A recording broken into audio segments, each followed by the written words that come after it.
Basically, I'm here to tell you how we can help you to use UCL's museums and collections if you'd like to in your courses, and to make the point about how using these sorts of object collections can help students learn. That could be subject-specific type knowledge, but it could also be a whole range of key skills and communication, research skills and that kind of thing as well. Of course, object-based learning, which is how we term it, tends to lend itself well to some teamwork, but of course it can be done independent study as well. So I just wanted to point out really, of course, you're probably aware of most of the collections that are in museums that we can see around UCL, but we have lots and lots of hidden collections. Some of you will be well aware of the pathology collections that have been mainly up at the Royal Free.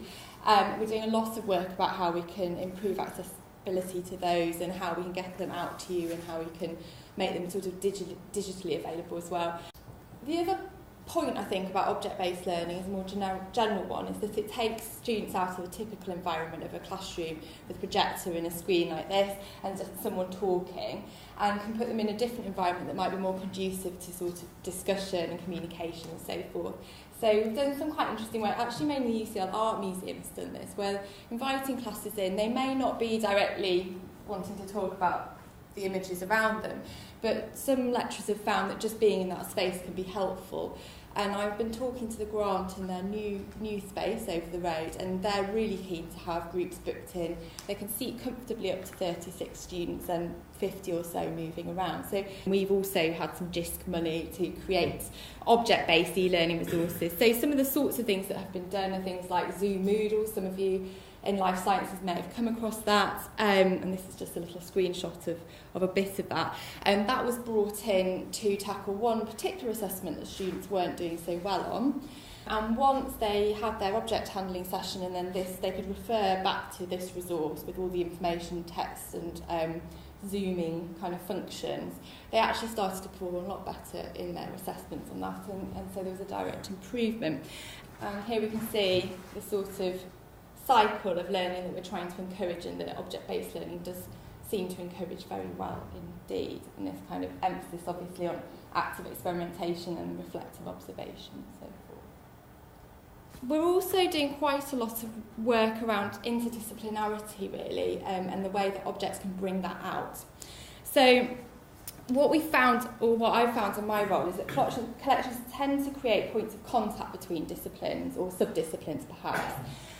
So, for example, I'm in another area. I'm working at the moment with some people in sciences who want to work with some other people in the Slade on the subject of pigment analysis. And this is drawing some really interesting ideas out.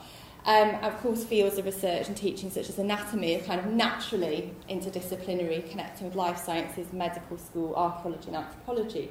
But I think some of that interdisciplinarity can be really helpful for students who are learning in one very specific field, because they can see that interrelation, and that also leads on to important developing ideas around their future employment and so forth.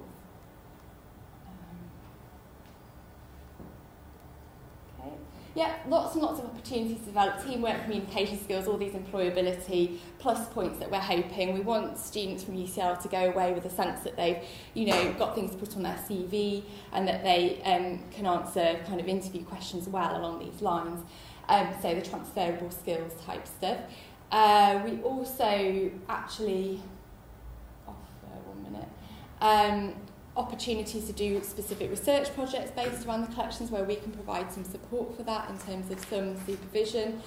This can lead to quite innovative research projects, so you're not perhaps marking the same thing over and over again, but we can create a bit of diversity within that, and also give students a sense that they're accessing perhaps a source or a material to work on that not everyone has access to, which is quite a nice feeling as well.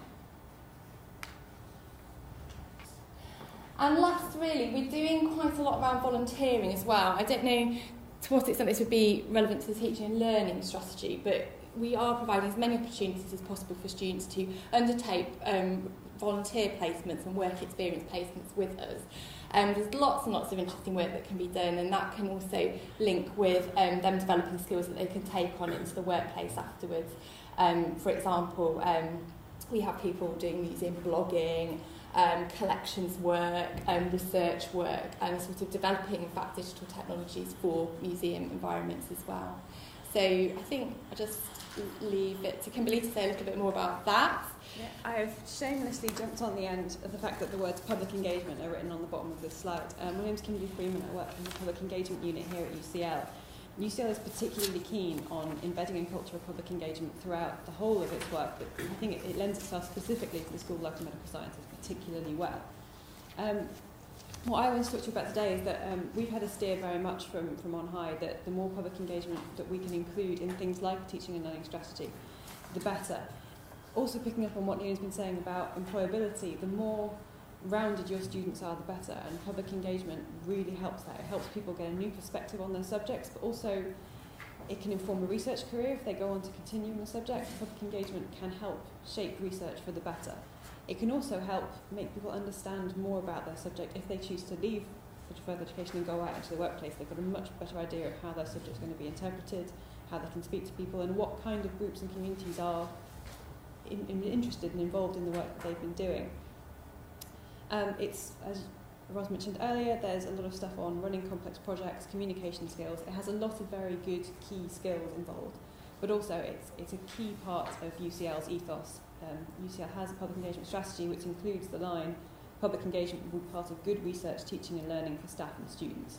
So we really like it if that could be included in what you guys are writing. I know that's a lot to ask of you, so my other point from today is the Public Engagement Unit is there to support you and to help you. If you want any advice on how to integrate this, or even if it's not for this project but in future, please get in touch with us.